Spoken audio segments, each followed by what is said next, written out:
Good afternoon, everyone, and welcome to today's session on addressing Africa's cybersecurity skills gap through platformisation. I know the title is a mouthful, but we didn't want to compromise the area that we'd like to focus on. I'm just going to check if I can actually turn off the sound of people being admitted to the call. Okay, perfect. Today I'm joined, I'm Nathan Ross Adams. I'm the founder and MD of IT Loco, and I've been working in the space for about 12 years now, where I've been looking at cybersecurity from a legal and technical perspective. And one of the things that I realized is that we have a significant opportunity to support Africa broadly, our region, addressing the skills gap that we have currently going on. So I'd like to introduce the incredible panel of speakers who, please, would you turn on your camera and as well as your, and then, okay, so Grant's on, Debbie's on, great. To start off, Grant, would you please go ahead and introduce yourself briefly, and then we'll go over to Debbie, Colin, Deronshaw, and Alta.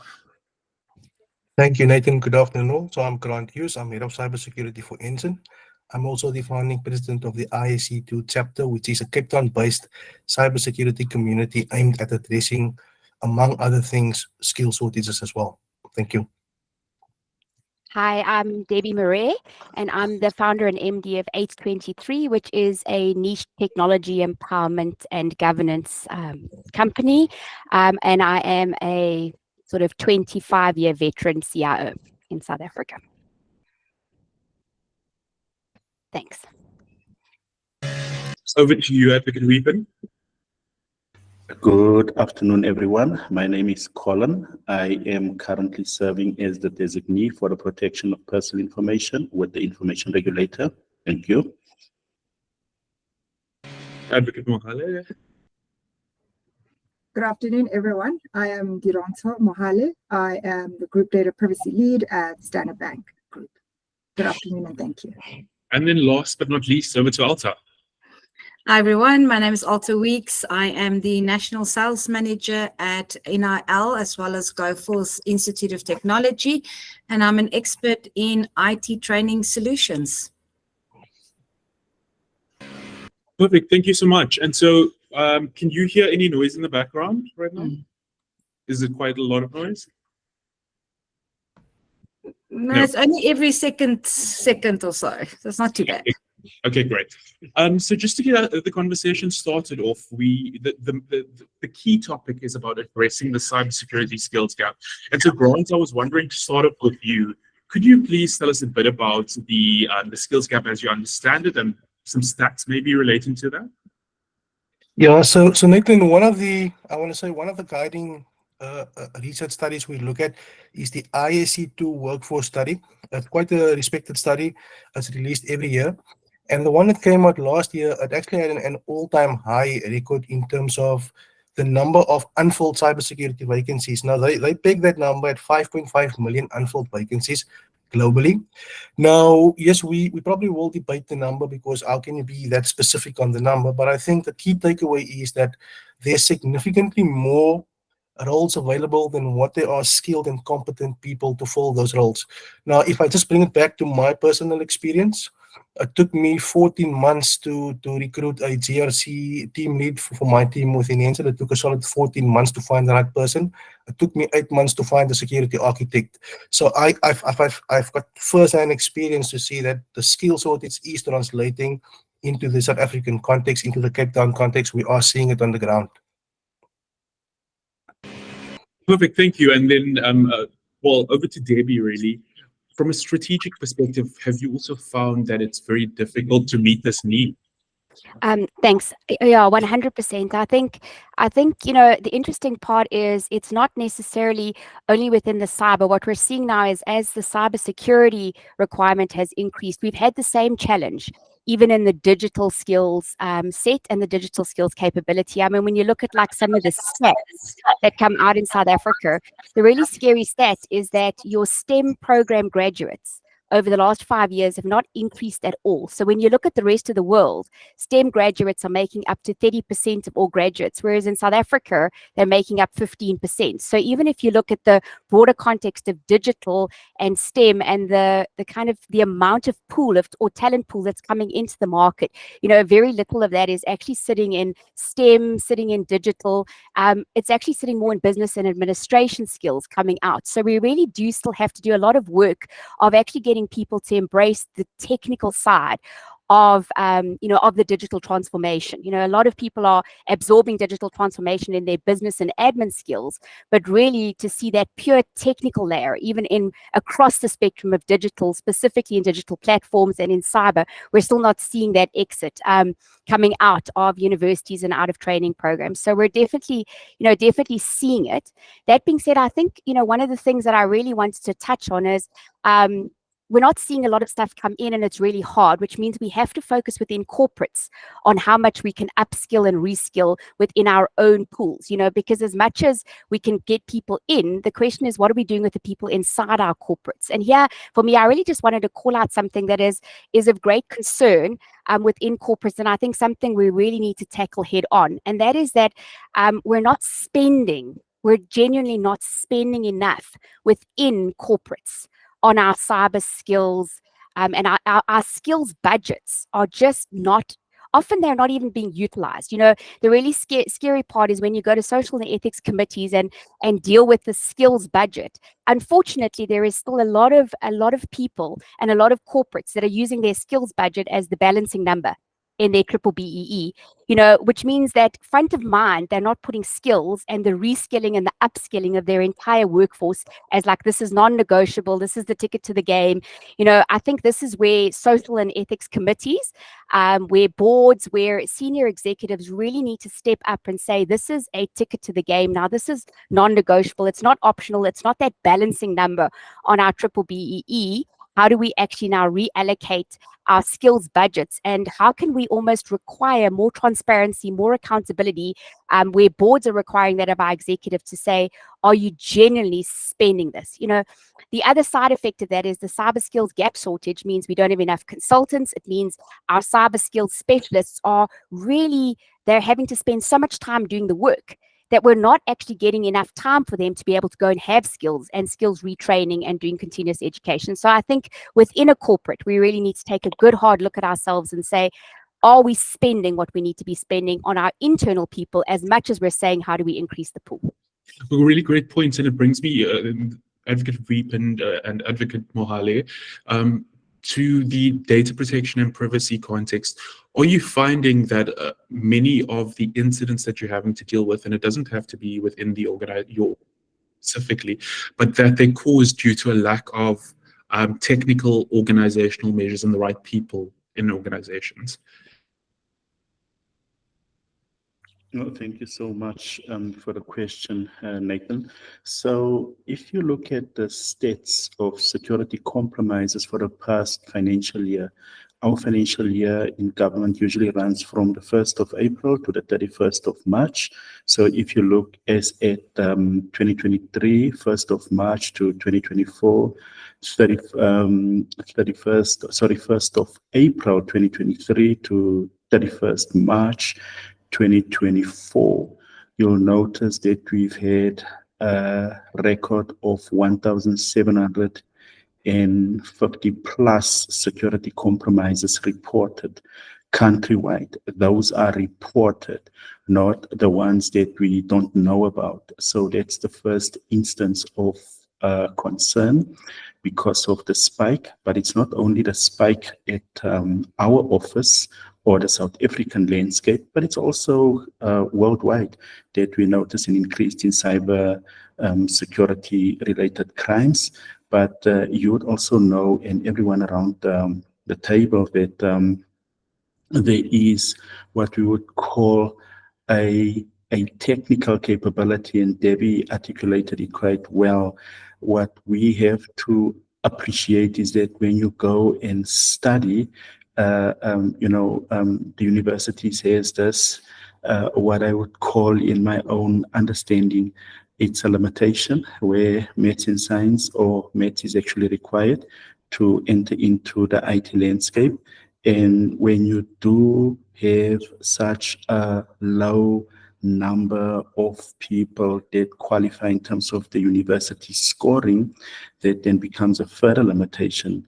And also the low uptake of mathematics in the country. So all of these factors combined also limits that uptake of IT, because you need to study IT to have a good, solid grasp of the technical matters that you have to deal with to secure the systems.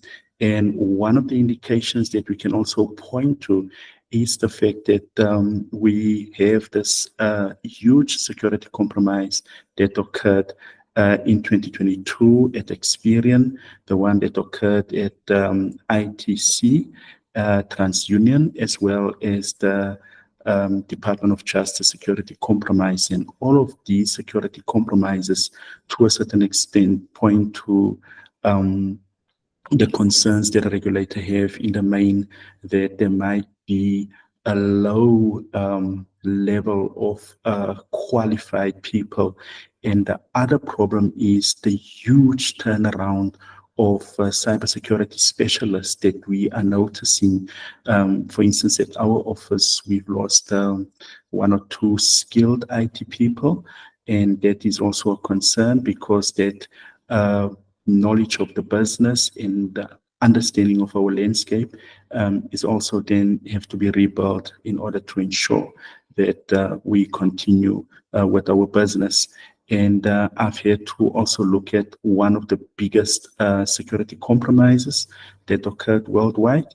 And in confidence, it was shared with me that the skills that was used to investigate that specific incident was located outside of the country. And we're talking about Europe, and they had to source people that were not in country to ensure that they have the right skill set to investigate that security compromise, which was actually concerning worldwide because of the impact that it had on the different users of that specific social media platform. Thank you. Okay, perfect. Well, Advocate Mohale, I actually just want to sort of redirect the question and then ask, do you think that we have a culture of cybersecurity in South African organizations or African organizations generally? Thank you for the question, Nathan. I think,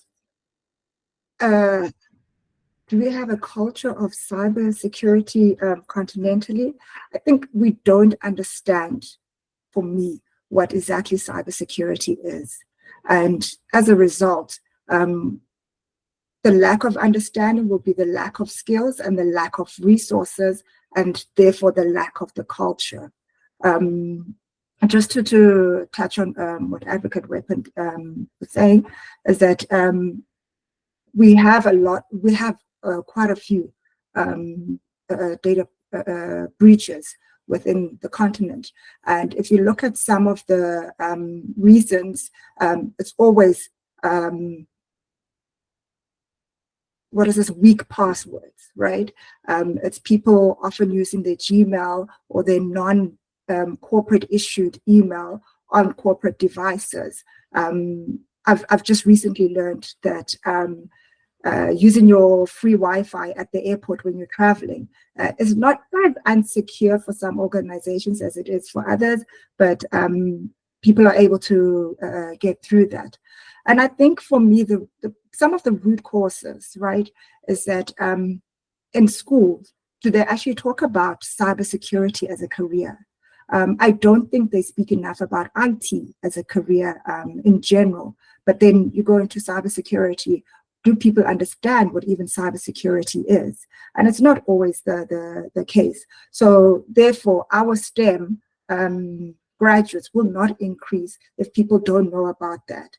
I remember with my son when I started working at home, and he would go to school and talk about Popea.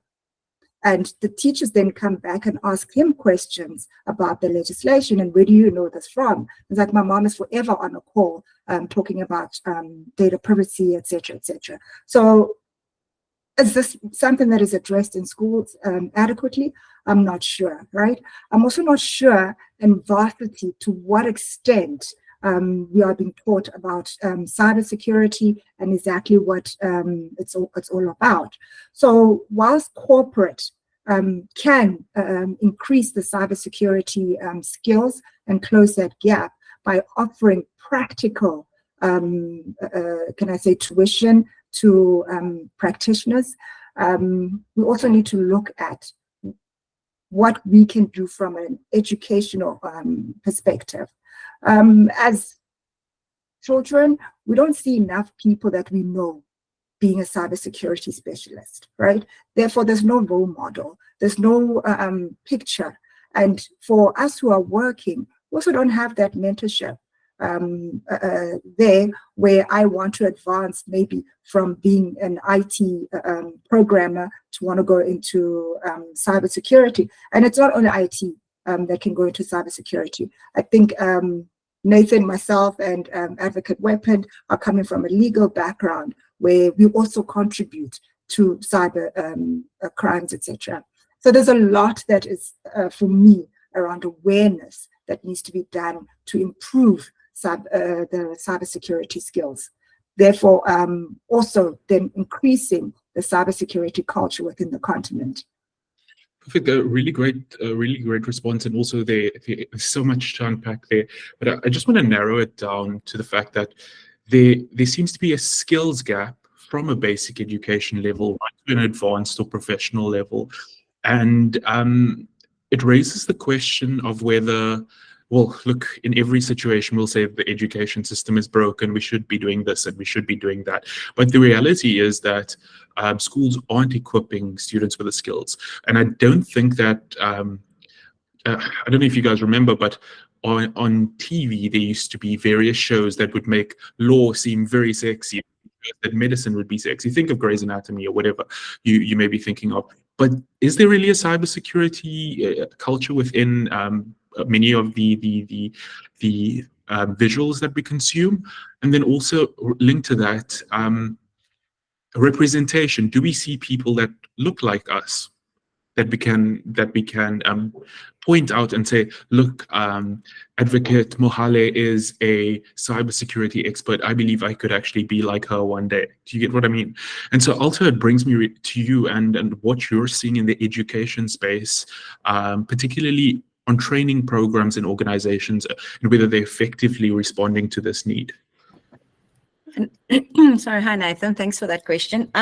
So I want to maybe just take a couple of steps back as well after listening to Grant and Deborah and Advocate Weapon and Moale. So just from a perspective of employment availability in South Africa currently, we're sitting with 33,000 cybersecurity open employments that cannot be filled. And that is because the skills that is required is not available. Okay, so that's the first thing. Then budgeting trainings from corporate perspective have dropped from being a 36% to 26% this year. So that's 10%. And I mean, if you equate that to the amount of people that could be trained, okay, it's quite a lot, all right? Then from the institutions, the educational institutions across South Africa, actually for that matter, possibly even across Africa, the lack of specialized cybersecurity programs leading to, that is what actually leads to a huge shortage of professionals, okay? Because the curriculum usually focuses on very general IT without a very deep dive into cybersecurity, okay? And then from a career path at schools, there are very few students that actually know that cybersecurity can be a career path. Very few students that know that. If you speak to a student in a school and you ask them, what do you want to study in IT? I know, I want to become a software developer. That's what they know. That's what they get taught. So they don't even know that there is a thing like cybersecurity. And then also from a social and cultural perspective, what we also find is that a lot of parents are discouraging their kids from studying towards IT because they're not familiar with it. And because they're not familiar with it, it is go be a doctor, go be a lawyer, go be, you know, the what they are familiar with. So, and then also, if you're a lady, you don't go and do IT. Right. So we see all these things that are happening in the school. So, I mean, we do go out to a lot of schools and we try and educate. But, you know, you can also just educate so much. It actually needs to come from all. It needs to be industries as well that actually needs to hold hands with the educational institutions. And we need to do it as a group. Because I do think if we started from foundation levels, I think we'll start seeing a bigger impact coming out of high school. Perfect. You know what I find pretty ironic though? It's that South Africa and the rest of Africa is extremely security conscious, generally speaking. We have this hypervigilance when it comes to, let's say, checking that our car doors are locked or checking that our windows are closed. And so Debbie, it really brings me to you. Are we missing the fact that we have this innate skill set when it comes to security that we could apply within a cyber environment? Yeah, for me, 100%. And I think it's really because we're still looking at it in a very kind of linear fashion. You know, I mean, when you look at it, and I think it really goes to that, you know, I think Alta really touched on it and a couple of other people around the community, you know, because people are just unaware of the digital platform of digital as a real opportunity for South Africans. Okay, they're not engaging. You know, there was a story, you know, last year we took some of our employees in the factory through a simple 4-hour program to teach them how to secure the iPhone and their home environment. Okay, you know, when they connect into the free Wi-Fi's or the Wi-Fi's at school, just how to secure so that your children can engage with the platforms. And the most interesting part was how many of them came back afterwards to say, thank you so much for teaching us how to keep our kids safe in a virtual world. You know, simple things like this is where you can actually log if you think that somebody is actually deep faking your child, if somebody is connecting. You know, these fears of the unknown mean that a lot of parents are very nervous to allow their children to engage in the digital world, which is where they, quite frankly, at a young age learn. You know, gaming is something a lot of parents are still, you know, very nervous about. And yet, when you go into those environments and you learn how to secure these, you know, properly. I had a very interesting scenario happen. My daughter just started university, and it's a real shout out to WITS, and I know a lot of these universities did this, but it completely transformed my mindset. You know, my daughter went into residence, and the first thing they did during her orientation was self-defense classes. They taught her how to hide her cell phone when she was out on the street. You know, they've built an app to help secure. And you look at those innovative mechanisms, and all of a sudden, my bubble was burst, and I thought what my daughter was engaging with there was not run away from the stuff because you're fearful of it, but face the realities and come up with innovative solutions, to the degree that she now has taught me, you know, how to be more secure in the digital space than even I was. And it's because they've come up with innovative solutions. So I 100%, you know, agree. I think our challenge though is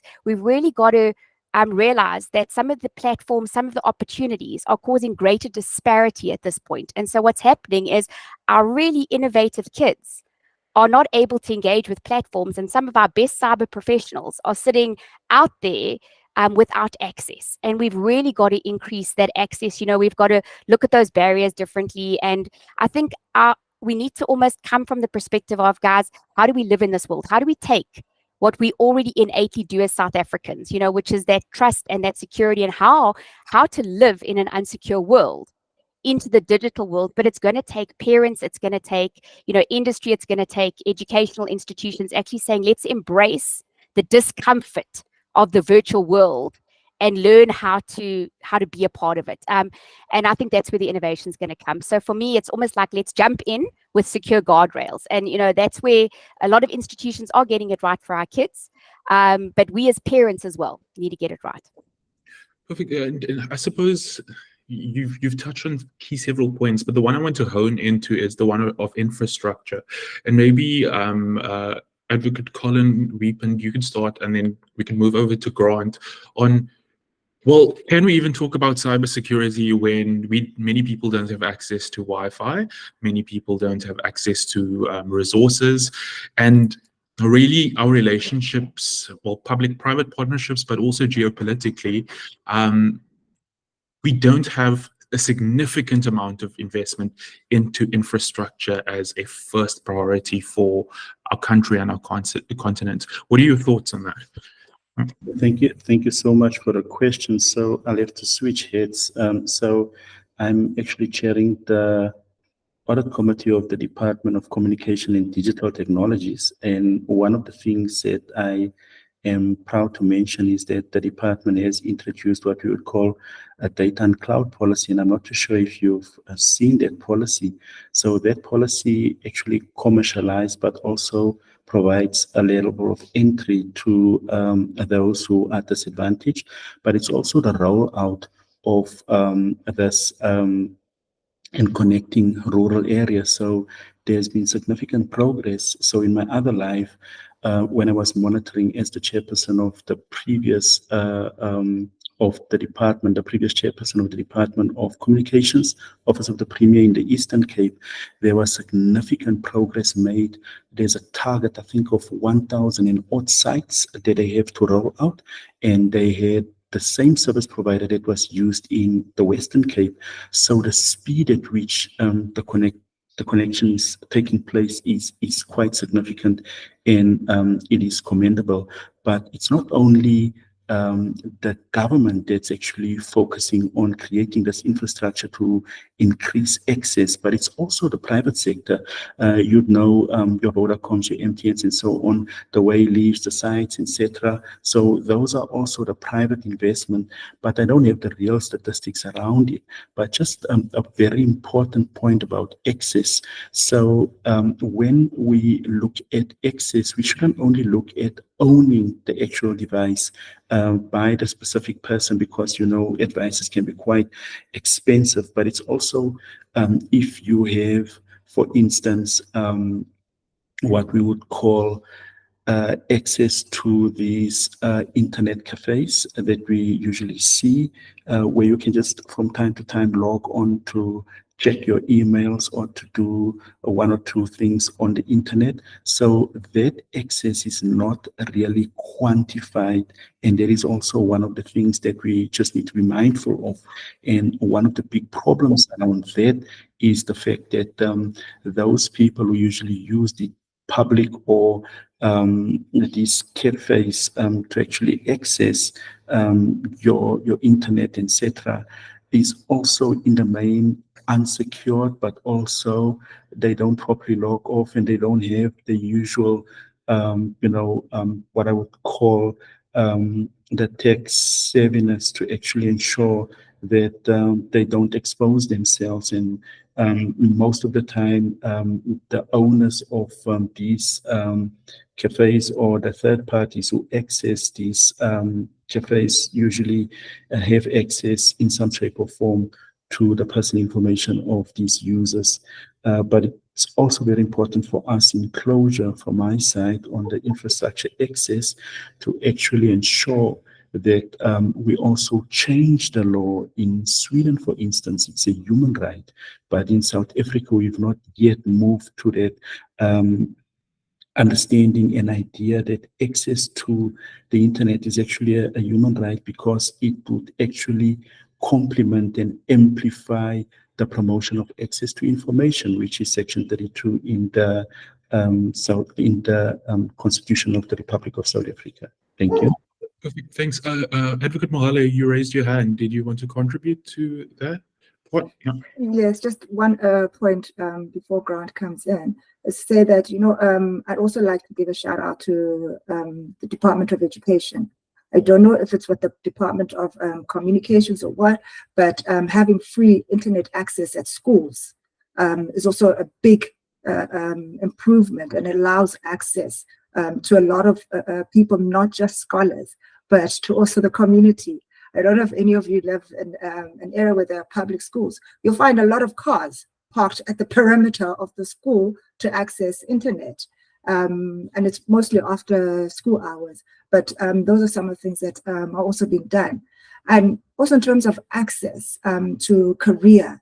I mean, everybody thinks hacking is so cool, but having the hackathons, I know at least 2 companies that have hackathons, and therein increasing awareness on cybersecurity. Because remember, cybersecurity is not necessarily the opposite, but it's fighting cyber crimes, right? And also hacking as part of that thing. So having that builds on ethical hacking and increases the controls and the measures that we put into place to deal with and prevent cyber attacks. That's just my 2 cents. Really great points as well. And I mean, in my mind, the public library was also supposed to perform a similar form where, although before it was a physical hub for books, now it could become a digital hub instead for people without access. But if we shift the focus to the corporate space, and this is really directed at Grant Alta and Debbie, can companies even afford cybersecurity professionals, because they're being poached left, right, and center, in my opinion. Not my opinion, but I've seen it, and statistically speaking, many of our cybersecurity organization professionals end up leaving to multinational companies because they can afford to pay 3 or 4 times more. So there isn't a clear incentive over there.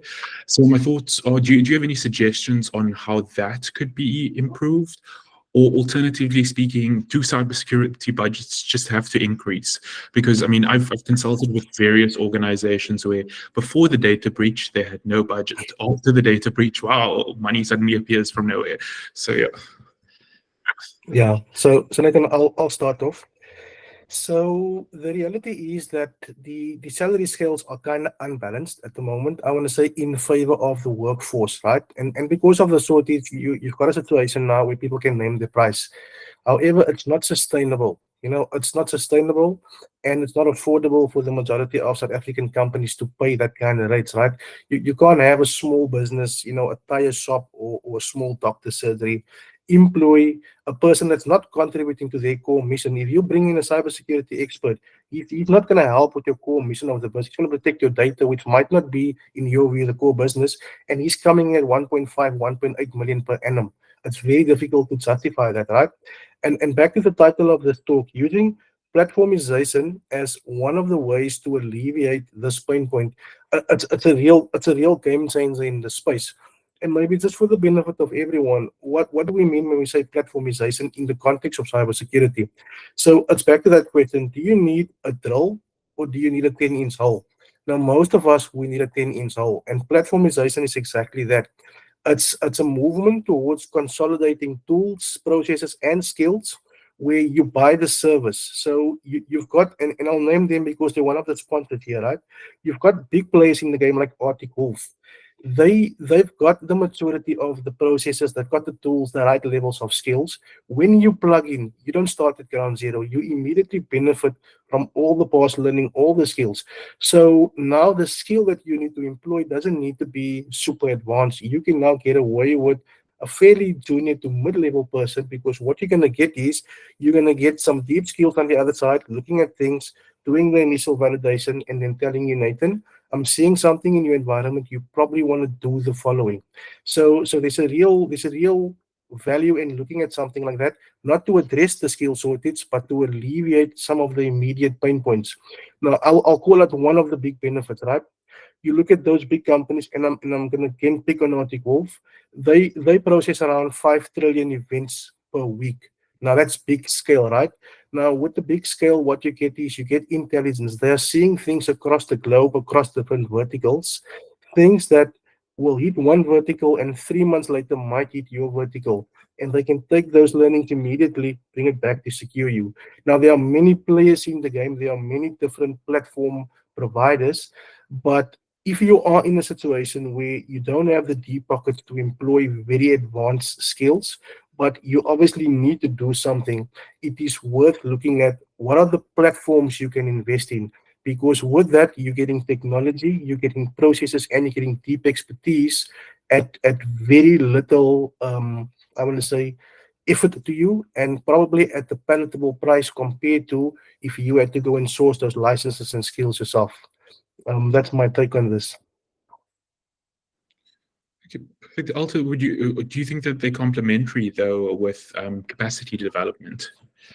So, so look, because I think we are in the upskilling and the education side, my first advocacy will always be to take your people and actually upskill them. All right. Even if you are using all these platform orations and all those things. Okay. The thing is that I think you do need to have some level of skills within your company.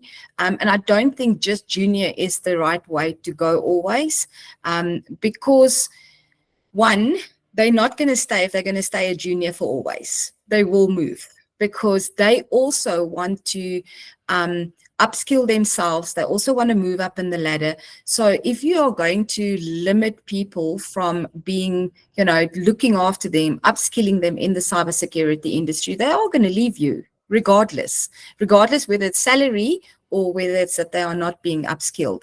So I think there's like a very fine line where you as a company need to look at, how much do we go onto the systems and how much do we actually look after our people and, upskill them and bring in more juniors, because I do believe that investing in your employees will eventually pay off the benefits.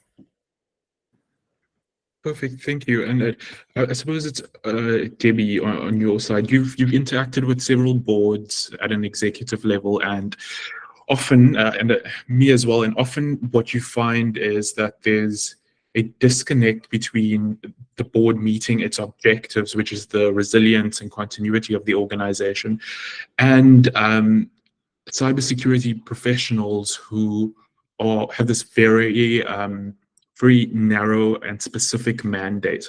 Is it better rather that each, let's say, division or business unit in an organization has a certain level of cybersecurity knowledge? Is that becomes compulsory for them from a top-down perspective, or do you think that there's a better way of doing things than the way we currently are? Yeah, so I think, really for me, this is an ecosystem. It's not a one person or a one, process. Again, depending on the type of organization you're dealing with, some organizations, the level of trust that they need to engage within their organization. I mean, you take, for example, your fintech institutions and stuff like that. If they don't have a certain level of trust through the kind of investment that they've made in cybersecurity, not just within the cyber division, but across the entire organization, what's going to happen is consumers are just not going to want to engage. They need to feel like there's a level of trust. When you sell your product, when you sell your service, when you sell your solution, they have to be able to trust that organization. And depending on what that organization is selling will depend on the level of trust that needs to be created between the organization and and that consumer or that community. So for me, when we engage with boards, it's got to be in context of the strategy of that organization, but implicit in everything is, the minute, I think, and you mentioned it earlier, we no longer have to have the discussion of, do we need to keep things physically secure? You think about health and safety, you think about the maturity. In the beginning, health and safety was not necessarily something that, we just did as part of our jobs, and yet now it's kind of implicit in every executive is, are you taking care of the health, safety and wellness of your employee? And when we move into a digital landscape, which we are in now, the digital world is here. All companies engage digitally. Most companies are in hybrid work form, post COVID. That digital narrative of trust, which is embedded in two things, security and privacy, is not something that you can get away from. If you're going to have a sustainable organization, and this is really where the board needs to, they talk a lot about the ESG.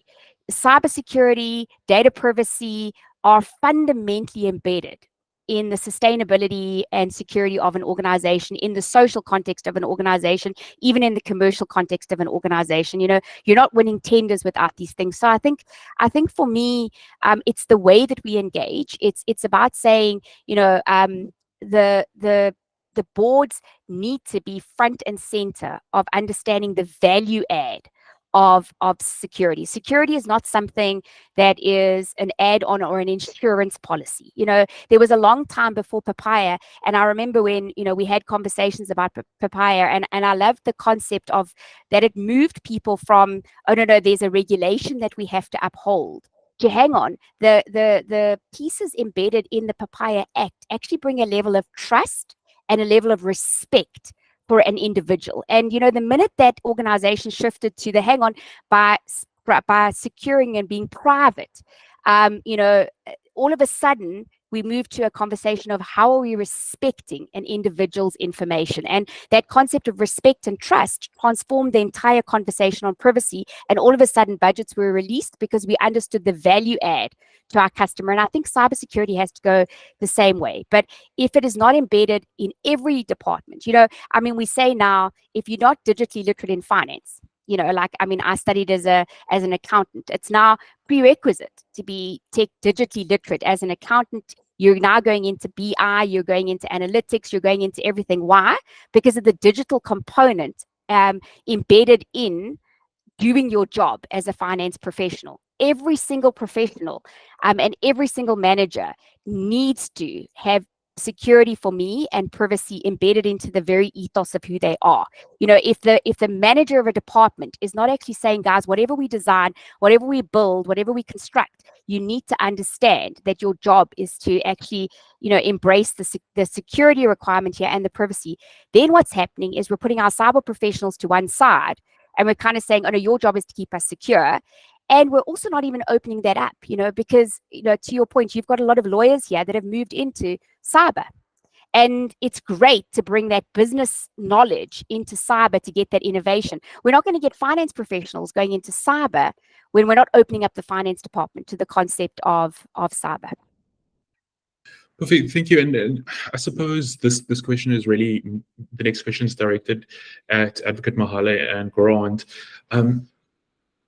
There are so many competing business objectives, right? I mean, you need to respond to data breaches, you need to ensure that the infrastructure is in place, you need to support products and services often. And so what advice do you have for organizations on getting cybersecurity right? True. That one is a bit difficult, but as I always say when I speak about data privacy and I speak about compliance in general, it had to be one strategy and not have different strategies for each. And from the board all the way through to Durance sitting at the front desk, the message had to be the same, and every person trained accordingly and know what it is that they need to watch out for. So cybersecurity has to be included in our strategy. It has to be included in our people strategy as well. Whilst platformization and the likes are very helpful, I don't think it's the answer for long term.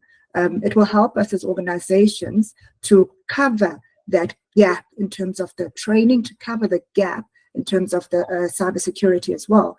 Because yes, it has its benefit, platformization, because it integrates. Our problem now, we go to many different solutions, and those solutions don't necessarily speak to each other. But having platformization is the integration. But people need to be trained. Everybody needs to know that this is what I need to do. And sorry, I just lost my trail of thought there. No worries, you're making complete sense, and it really is that there are different pieces to this puzzle. But Grant, I see you have your hand raised. Yeah, I'd like to add. So my thoughts around platformization, it's not that it's a replacement for skills, right? I think the need for skills will always be there, but I think there's some benefit to realize from it. One of it being immediate time to value. The other one is the fact that the way we've always done it in the past, we invest in technology, we get people. If we reflect back on the number of data breaches, that way is clearly not working. So I think we need to try something new, and maybe we find that this works, and maybe we find it doesn't. My take has always been that not every company or company shouldn't deviate too far from their core business. So big organizations that's got deep pockets, they can maintain well-funded cybersecurity teams, but you must understand that cybersecurity teams come at a price tag, and the people want to be engaged, they want to be challenged, they want to be sent on expensive training, and it's quite an expensive exercise to maintain an in-house cybersecurity team. So if it makes sense for your organization, and I can say this, it doesn't make sense for most companies in South Africa to do that, I wouldn't advise that. For those who can afford it, definitely go down the path knowing that there's a high chance of people being poached off years of training. But what I would say is, if your business is to sell clothes, you're a retailer, but you also need to protect data, it makes sense to look at managed services providers who's doing that. It gives you the economies of scale. It gives you the economies of skill. But if the appetite and the budget is there to do it in-house, then go down the path, but you have to go all in. You need to go all in. You need to know that tools are expensive. You need to know people are expensive, and people need to be engaged. They need to be challenged, and they need to be trained consistently. That's my thoughts on that matter, Nathan. Perfect. Advocate Weepend, I see your hands raised, and then Alta's next. Thank you so much. Yes, just to add a few complications. So companies who have a budget constraint would have to look at what we would call an assessment about their core business and objectives vis-a-vis co-sourcing, and also maybe looking at maybe having these skills residing outside of the company, but sourcing them on a needs basis. Very importantly, we understand the dynamics, and one of the things that I need to highlight is that if you look at cyber security, there are two legs that are very important to appreciate. So the mean time to detect, that is how long it takes you to detect a cybersecurity incident. So those are your intrusions and something in your monitoring tools. Those are quite effective, and the global average has reduced. But the mean time to respond, that's where your cyber experts come in, has not yet decreased. It's in fact increased. So it shows that there is a challenge with regards to skills and how we respond and ensure that we safeguard the environment, the cyber environment that we operate under. So those are just the two issues that I think become very important with regards to how you need to model your business, and also having those skills either residing inside or outside. And a big confusion comes in where people think you need to have the physical person on site. There is a big confusion. The skills and the company can do offsite monitoring.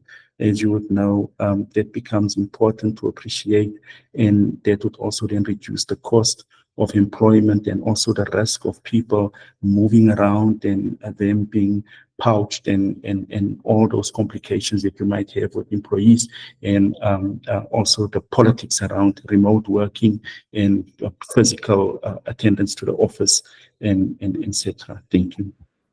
Thanks, Advocate Weepend. Over to you, Alta. Thanks, Nathan. So I want to touch just a little bit of what everybody had to say so far, and then I've just read some of the comments in the Q&As as well. So I think from managed services, what we have seen across our landscape is that a lot of companies are starting to upskill within their own space again. And that's purely because the skills factor within the managed services are not being upheld. So which means they promise you X, Y, Z, 6 months into the contract, everything goes well, technology changes, they haven't upskilled, now you're sitting in the same boat.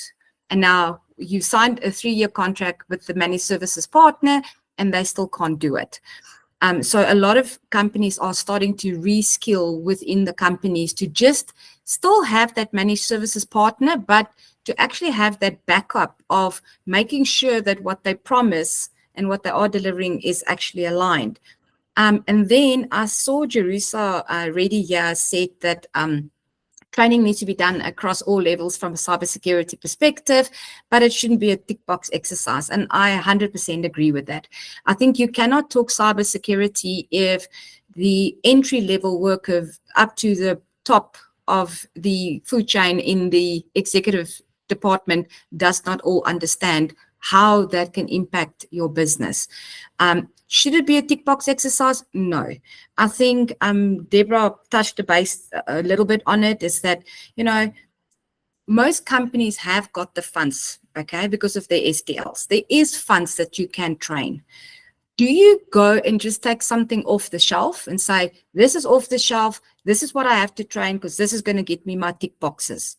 You don't need to do that anymore, okay, without having to punt my own company. But you need to find a company that can actually take your courses for you and align it to what is aligned to your business requirements. Yes, you'll still get all the tick boxes, but the end result will be what is required for your business. It's not an off the shelf. So there are companies out there that can actually align that type of cybersecurity training to what is required within the business to ensure that the upskilling takes place and it is aligned to what you require. Perfect. Thanks on that, Alta. And I think what I'd just like to pick on two things over there. I think from a POPIA perspective, at least, practically speaking, it will always be a tick box exercise because organizations have to treat it as compliance. It's an exercise that they need to complete.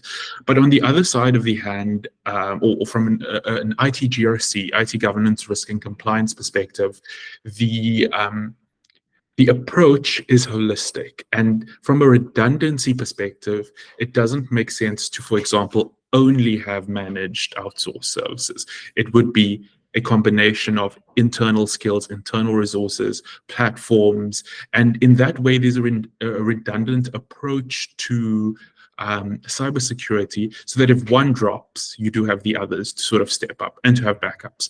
But we reaching the close of our conversation, and I have a question for the panel, for the speakers today, and the question really is, what core advice do you have for the people on the call, as well as the as Africa in general, on how we can actually plug the skills gap or meet or address that skills gap? And while you're thinking about that, I'd just like to say thank you very much to our sponsors, Google, for coming on board as a sponsor. Google will be releasing various cybersecurity programs soon, which you'll see advertising soon, or them advertising, and then Arctic Wolf as well with its outsourced SecOps services, or SOC services. So please check them out, have a look. But let's start with Debbie, then Colin, then Advocate Mahale, then Alta, and then Grant on your piece of advice for the people on the call. Cool. So I'm going to start for maybe the piece of advice for Africa as a whole. I think for me, if we could really start to encourage our venture capitalists to really invest in more SMEs around the cybersecurity space. I think there is just so much opportunity, and especially to build on platforms that are out there with value-added services that can really bring a niche and a nuance to solving sort of some of the cyber problems, and some of the cyber challenges and some of the cyber opportunities that we have. So I think, if I could say one thing that I would really like to see, and we really have made some advances in this, is even to lower those barriers further, that venture capitalists really want to invest. That we make as South Africa and as Africa, we really make this a community or an economy that embraces those entrepreneurs, especially those entrepreneurs that are sitting in our rural areas, that understand those challenges better than anybody else, and that are coming up with ideas. I think if we could just connect a lot more funders, whether they be corporate funders, whether they be venture capitalists, to our entrepreneurs, and potentially even as South Africa, and as create a space together with some of our larger IT players in the economy a space where we can play a bit more, almost like a cyber platform that is, a dev platform that allows these people to engage with and talk to cyber professionals and try out stuff. So for me, I would really like to see that where we can take these collaborative strategies. I mean, we have great skills initiatives from a lot of large corporates. We have a lot of organizations really speaking into the space. I think if we can continue that coordination, but almost take it one step further, where we can introduce these great new ideas from our young people that are out there. I think the other thing for me, really for the community on this call, it's called a cybersecurity professional because it is a profession. And I think it is incumbent on all of us to start actually referring to our cybersecurity people and to cybersecurity as a true profession. And the reason I say that is because for me, professions have an esteem, okay, and they have an esteem about them, and they almost draw attention to them, and they draw people to them because they have a code of ethics, which in all honesty, with a lot of the organizations out there, cyber has a code of ethics attached to it, and I think if we could embrace that and really say, this is a profession, how do we engage with that? How do we discuss that as a profession? How do we embrace it as a profession? Continuous learning is part of a profession, and we need to get that out there, that if cyber security is a profession, we have got to be encouraging our people in IT to I think You're there. I think Debbie just froze. Are you back? Okay, great. We've lost Debbie for a moment there, but over to you, Advocate Weepend. Yeah, no, thank you. I think I might have lost you there. Over to you, Debbie. Do you want to close up? Sorry. I was just going to say, just really to embrace that profession, the continuous learning in organizations. Organizations need to understand it's a profession, which means continuous learning is a part of what you get when you embrace and have cyber professionals in your company. Thanks. Perfect. Thank you. From my side, just a quick 3 points. Remove the barriers to entry, because then you'll attract and widen the pool. That's the first thing. The second thing that we all need to be mindful of is that companies need to conduct an assessment. Are you outsourcing? Are you co-sourcing? That model has worked very fine for internal audit. You don't have all the skills in cybersecurity under one roof. You can't. It's too expensive for a lot of companies. Let me make an example. Apart from the cyber outage for Microsoft, CrowdStrike, it's a service provider. So you need to look at ways which would work, which are cost effective. And then lastly, in the African context, specifically the South African context, what are we doing, us on the panel, to ensure that we drive that message? We shouldn't stop here. We should maybe have a resolution to say, what can we do more to raise cyber awareness and to look at solutions and to raise it on other platforms so that we can get a solution that works for everyone. Thank you. Yeah, I'll keep mine short and sweet. I think to everybody, panelists, community, etc., let's raise awareness. Cybersecurity as a profession is very cool, just like compliance and legal.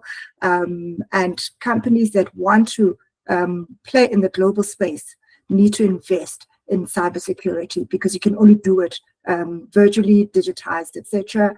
And you need, as organizations, to train people, because if you don't train people, you're going to be stuck with people who are ill-equipped, outdated information, unengaged, unmotivated. So there are opportunities out there. Let us create that awareness that there is work to be told. Thanks. Over to you, Alto. Okay, thank you. So yeah, I think I agree with Deborah also, and with Advocate Moale. I think there needs to be a collaborative approach between our government, our private sector, our educational institutions, to address the challenges of infrastructure, affordability, digital literacy, and I think the content of the programs that are being designed and that are being trained, I think companies need to start looking outside of off the shelf. It needs to be better programs, it needs to be effectively designed, and it needs to be something that can make an impact. Perfect. Over to Grant. Okay. So before I share my views, I just want to give a shout out to Null Data, so Alta's company. They've got quite a unique and a bespoke way of tailoring training to the context of the organization. It is a little bit different, so I would encourage you to check that out. In closing, I think we need to solve two problems. We need to solve the problem for today. We've got active attacks hitting our organizations and we don't have people to defend against it. And we need to solve the problem for down the line, right? Now, I wholeheartedly support investing in people, upskilling and getting people ready into the profession. I support that. And I think that's a great solve for the problem down the line. I think for the problem today, we need to sit down and to say, practically as security leaders, what makes sense? Some security things makes absolute sense to outsource. If you look at pen testing, it's not good practice to hire a pen tester internally because you're confining him or her to one organization, and you're going to stifle their development, right? You want the pen tester every week to be testing a different infrastructure, different organization to remain sharp.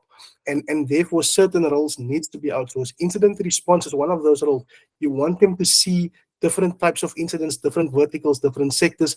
That's how they remain sharp in the game.